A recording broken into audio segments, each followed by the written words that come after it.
So let's talk about the first part of realize, robust strategy, right? That's the R part of realize that we talked about.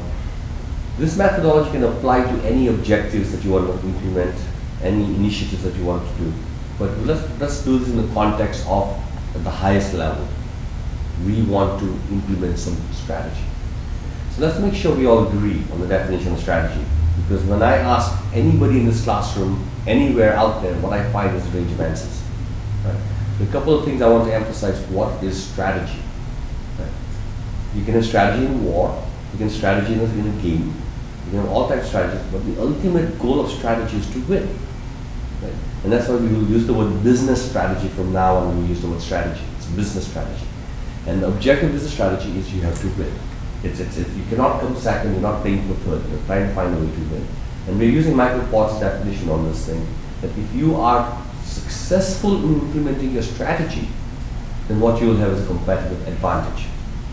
A competitive advantage comes from if you have been able to achieve one of three things: an exclusive access to customers, an ability to scale up to the point that you have advantage on cost, so you got very, very big very quickly, so you got lowest cost, or you've got some sort of IP which allows you to do something better and much more differentiated than anybody else.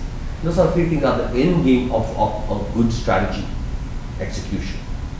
It's not what you start with, that's the result of good strategy execution. That's when you go. So when I ask you about a strategy, I'm interested in finding out where to play and how to win. Where to play are attractive markets which are not very competitive.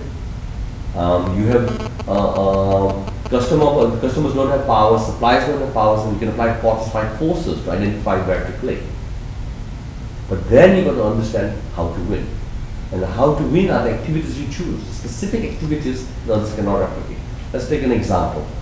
Southwest Airlines figured out that where to play was to do short hops between small airports and provide direct flight plans between those two locations. That was where to play. Everybody can make that where to play and understand where to play exists. The good news on that where to play is there is no competition. So Southwest said that's interesting for us.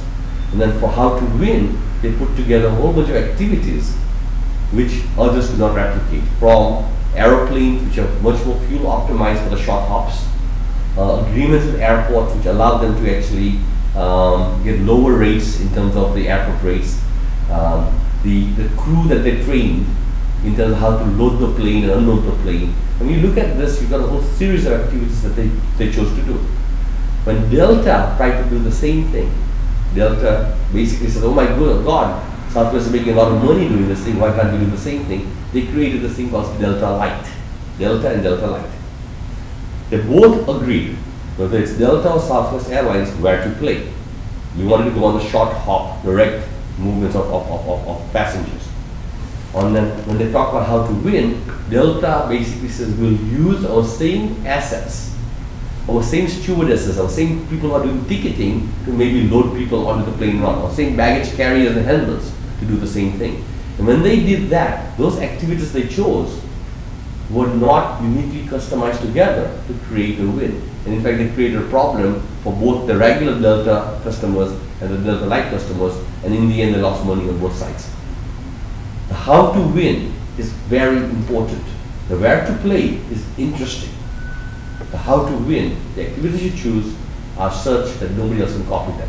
Southwest activities are what makes them different, and the competitive advantage they have achieved is because nobody can copy what they're doing very easily. Now, in recent times, we've seen Ryanair and other airlines like in Singapore, Tiger Airways, and in the Middle East, in Dubai, where airlines have popped up or replicating the strategy of Southwest Airlines. What they're doing is following what Southwest Airlines does, and because they're in the region, they can replicate the strategy. But in the market that Southwest Airlines plays, there are no players who can compete with them at this very moment. They've created a true barrier to entry, and therefore they have a competitive advantage, and therefore they get a price premium on everything they do. That is what we mean by robust strategy. So as you talk about strategy with your clients, Please make sure you put that test to them. Is it clear about where to play? And is where to play very attractive?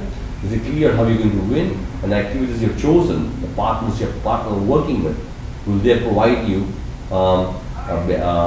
activities which nobody else can replicate easily? And if you did execute perfectly, will you achieve one of the three objectives of a good business success?